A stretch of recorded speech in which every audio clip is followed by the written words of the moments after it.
Hello hi ನಮಸ್ಕಾರ. ನಾನು ನಿಮ್ಮ ಪ್ರೀತಿಯ ಅನಿಲ್ ಗುಮ್ನಳ್ಳಿ. ನಿಮ್ಮೆಲ್ಲರೂ ಕೂಡ IPL ಹಂಗಾಮಕ್ಕೆ ಪ್ರೀತಿಯ ಸ್ವಾಗತ. ಇವತ್ತು ಚೆನ್ನೈನ ಚಿದಂಬರಂ ಕ್ರೀಡಾಂಗಣ ಎಂದಿನಂತಿರಲ್ಲ.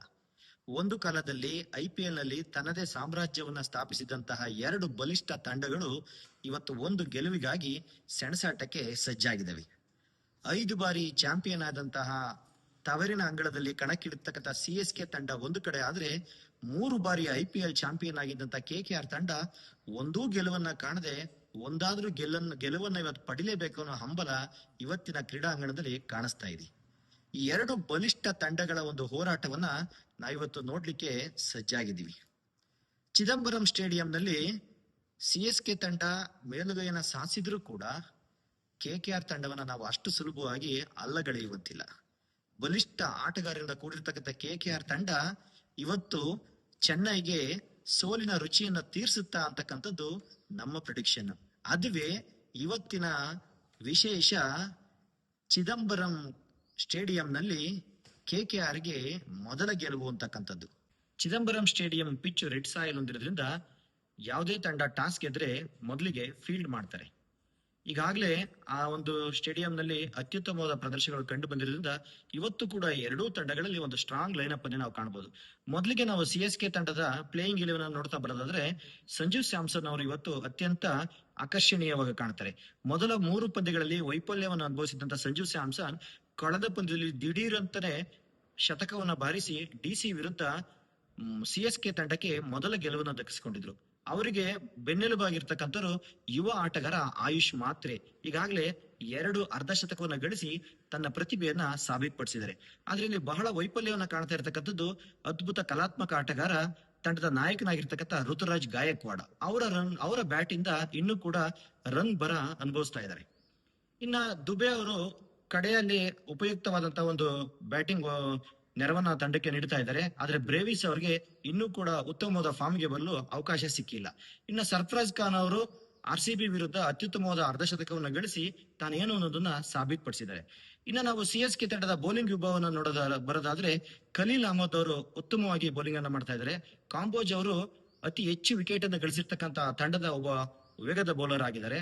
ಸ್ಪಿನ್ ವಿಭಾಗದಲ್ಲಿ ನೂರ್ ಅಹಮದ್ ಅವರು ರನ್ ಕಂಟ್ರೋಲ್ ಮಾಡ್ತಾ ಇದ್ದಾರೆ, ಆದ್ರೆ ವಿಕೆಟ್ ಅನ್ನ ಗಳಿಸಲಿಕ್ಕೆ ಅವರು ವಿಫಲರಾಗ್ತಾ ಇದ್ದಾರೆ. ಹಾಗಾಗಿ ಈ ಒಂದು KKR ವಿರುದ್ಧ ಬಹಳ ಮುಖ್ಯವಾಗಿ ನಾವು ಗಮನಿಸಬೇಕಾಗಿರೋದು, ಓವರ್ಟನ್ ಅವರು ಅತ್ಯುತ್ತಮವಾದ ಫಾರ್ಮ್ಗೆ ಬಂದಿದ್ದಾರೆ. ಕಳೆದ ಪಂದ್ಯದಲ್ಲಿ 4 ವಿಕೆಟ್ ಅನ್ನ ಗಳಿಸಿ ತಂಡದ ಗೆಲುವಿನಲ್ಲಿ ಅವರು ಕೂಡ ಒಂದು ಪ್ರಮುಖ ಪಾತ್ರವನ್ನು ವಹಿಸಿದ್ರು. ಹಾಗಾಗಿ ಇವತ್ತು KKR ತಂಡ ಈ ಎಲ್ಲ ಬೌಲಿಂಗ್ ಅನ್ನ ಯಾವ ರೀತಿ ಎದುರಿಸ್ತದೆ ಅಂತಕ್ಕಂಥದ್ದು ಬಹಳ ಮುಖ್ಯವಾದಂತ ಪ್ರಶ್ನೆ. ಹಾಗೆ ನಾವು KKR ತಂಡದ ಒಂದು ಪ್ಲೇಯಿಂಗ್ 11 ನೋಡ್ತಾ ಬರೋದಾದ್ರೆ, ಫಿನ್ ಅಲೆನ್ ಅವರು ವೈಫಲ್ಯ ಕಾಣಿಸ್ತಾ ಇರ್ತಕ್ಕಂಥದ್ದು ಆ ತಂಡದ ನಾಯಕನಾಗಿರ್ತಕ್ಕಂಥ ರಹಾನೆ ಅವರಿಗೆ ಬಹಳ ಕಾಡ್ತಾ ಇದೆ. T20 ವರ್ಲ್ಡ್ ಕಪ್ ನಲ್ಲಿ ನ್ಯೂಜಿಲೆಂಡ್ ತಂಡಕ್ಕೆ ಅಮೋಘ ಶತಕವನ್ನ ಗಳಿಸಿ ಎಲ್ಲರ ಒಂದು ಮೆಚ್ಚುಗೆಗೆ ಪಾತ್ರವಾಗಿರ್ತಕ್ಕಂಥ ಫಿಲ್ ಅಲೆನ್ ಅವರು ಈ ಬಾರಿ IPL ನಲ್ಲಿ ಸಂಪೂರ್ಣವಾಗಿ ವಿಫಲರಾಗ್ತಾ ಇದ್ದಾರೆ. ಆ ತಂಡಕ್ಕೆ ಬಹಳ ಒಂದು ವೈಫಲ್ಯ ಅಂತ ಹೇಳ್ಬೇಕು. ಇನ್ನ ಗ್ರೀನ್ ಕೂಡ ಆಲ್ರೌಂಡರ್ ಆಗಿರ್ತಕ್ಕಂಥ ಗ್ರೀನ್ ಕೂಡ ಅವ್ರ ಬ್ಯಾಟಿಂಗ್ ಅಲ್ಲೂ ಕೂಡ ಅಷ್ಟು ರನ್ಗಳು ಬರ್ತಾ ಇಲ್ಲ.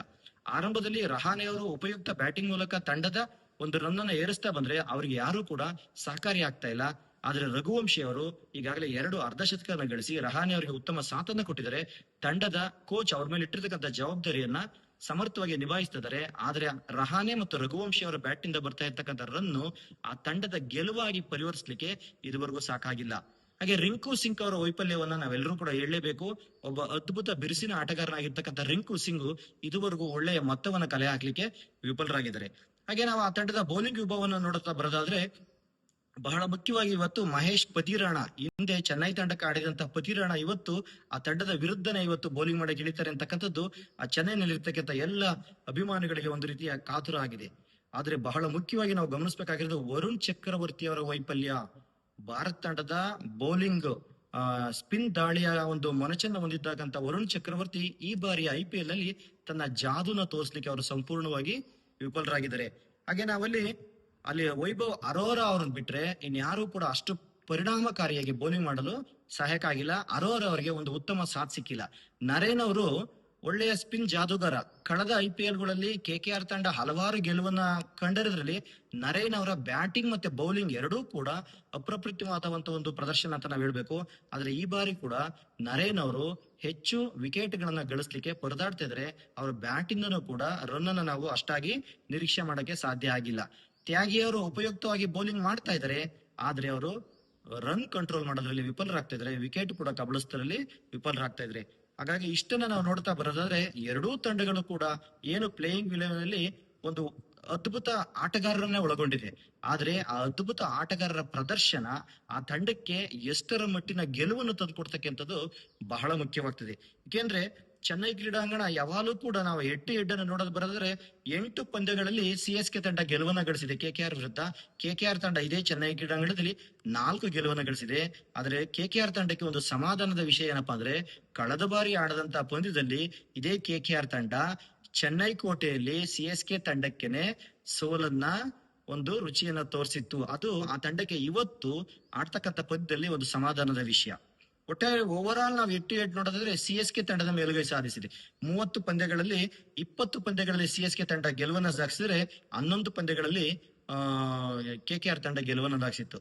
ಹಾಗಾಗಿ ಇವತ್ತು ನಡೀತಕ್ಕಂತ ಈ ಒಂದು ಚಿದಂಬರಂ ಸ್ಟೇಡಿಯಂ ಅಲ್ಲಿ ಎರಡೂ ತಂಡಗಳ ಒಂದು ಮದ ಗಜಗಳ ನಡುವಿನ ಹೋರಾಟ ಅಂತಾನೆ ಹೇಳ್ಬೇಕು. ಯಾಕೆಂದ್ರೆ ಗೆಲುವನ್ನ ಪಡಿಲೇ ಇರ್ತಕ್ಕಂತ ಒಂದು KKR ತಂಡ ಒಂದ್ ಕಡೆ ಆದ್ರೆ ಕೇವಲ ಒಂದು ಗೆಲುವನ್ನು ದಾಖಲಿಸಿರ್ತಕ್ಕ CSK ತಂಡ ಇವತ್ತು ಶತಾಯ ಗತಾಯ. ಕ್ರೀಡೆ ಅಂದ್ರೇನೆ ಹಾಗೆ. ಒಂದು ಕಾಲದಲ್ಲಿ ಗತ ವೈಭವನ್ನ ಮರಳಿಸಿದಂತ ಎರಡೂ ತಂಡಗಳು ಇವತ್ತು ಗೆದ್ರೆ ಸಾಕು ಅಂತಕ್ಕಂತ KKR ತಂಡ ಒಂದ್ ಕಡೆ ಆದ್ರೆ ಒಂದು ಗೆಲುವನ್ನ ಆರಂಭಿಸಿದೀವಿ, ಆ ಗೆಲುವಿನ ಅಭಿಯಾನವನ್ನ ಹಾಗೆ ಮುಂದುವರಿಸಬೇಕು ಅಂತಕ್ಕಂಥದ್ದು ಚೆನ್ನೈ ತಂಡದ ಮೇಲೆ ಇರ್ತಕ್ಕಂಥ ಜವಾಬ್ದಾರಿ. ಅವರಿಗೆ ತನ್ನ ತವರಿನ ಕ್ರೀಡಾಂಗಣ ವೇದಿಕೆ ಆಗಿರ್ತಕ್ಕಂಥದ್ದು ಇವತ್ತು ಬಹಳ ಮುಖ್ಯವಾದಂತ ಪ್ರಶ್ನೆ. ಆದ್ರೆ ಕಳೆದ ಬಾರಿ ಗೆದ್ದಿದ್ವಿ, ಅದೇ ರೀತಿಯ ಗೆಲುವನ್ನ CSKಗೆ ನಾವು ಸೋಲಿನ ರುಚಿಯನ್ನ ಉಣಿಸಿ ಇನ್ನು ನಾವು ಕೂಡ ಇವತ್ತಿಂದ ಗೆಲುವಿನ ಅಭಿಯಾನವನ್ನು ಪ್ರಾರಂಭ ಮಾಡಬೇಕು ಅಂತಕ್ಕಂಥದ್ದು KKR ತಂಡದ ನಾಯಕನಾಗಿರ್ತಕ್ಕಂಥ ರಹಾನೆ ಅವರ ಒಂದು ಅಭಿಯಾನ.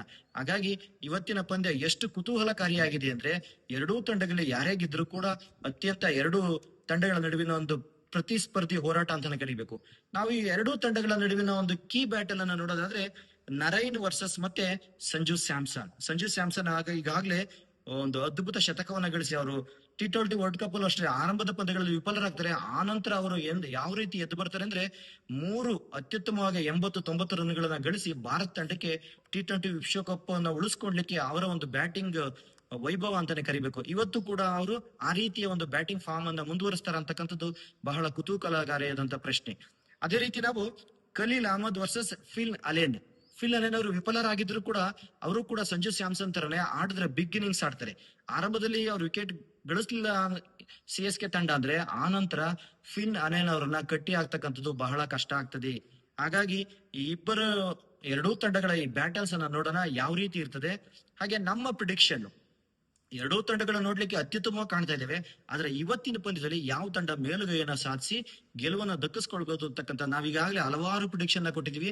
ಆ ಎಲ್ಲ ಪ್ರಿಡಿಕ್ಷನ್ ಕೂಡ 100ಕ್ಕೆ 100ರಷ್ಟು ಸಕ್ಸಸ್ ಆಗಿದೆ. ಇವತ್ತು ನಾನು ಅತ್ಯಂತ ಒಂದು ಪ್ರಿಡಿಕ್ಷನ್ ಅನ್ನ ಕೊಡ್ತಾ ಇದ್ದೀನಿ. KKR ತಂಡ ನಿಜವಾಗ್ಲೂ ಕೂಡ ಚೆನ್ನೈ ಕೋಟೆಗೆ ನುಗ್ಗಿ ಆ CSK ತಂಡಕ್ಕೆ ಸೋಲಿನ ರುಚಿಯನ್ನ ಕೊಟ್ಟು ಮೊದಲ ಗೆಲುವನ್ನ ದಕ್ಕಿಸಿಕೊಡ್ತದೆ, ಮೊದಲ ಗೆಲುವಿನ ರುಚಿಯನ್ನ ಇವತ್ತು ಅನುಭವಿಸ್ತದೆ ಅಂತಕ್ಕಂಥ ಪ್ರಿಡಿಕ್ಷನ್ ಅನ್ನ ಹೇಳ್ತಾ, ಇದೇ ರೀತಿ ನಮ್ಮ ಚಾನೆಲ್ಗೆ ನೀವು ಲೈಕ್ ಮಾಡಿ, ಶೇರ್ ಮಾಡಿ, ಸಬ್ಸ್ಕ್ರೈಬ್ ಆಗೋದನ್ನ ಮರಿಬೇಡಿ. ನಿಮ್ಮೆಲ್ಲರೂ ಕೂಡ ನಮಸ್ಕಾರ.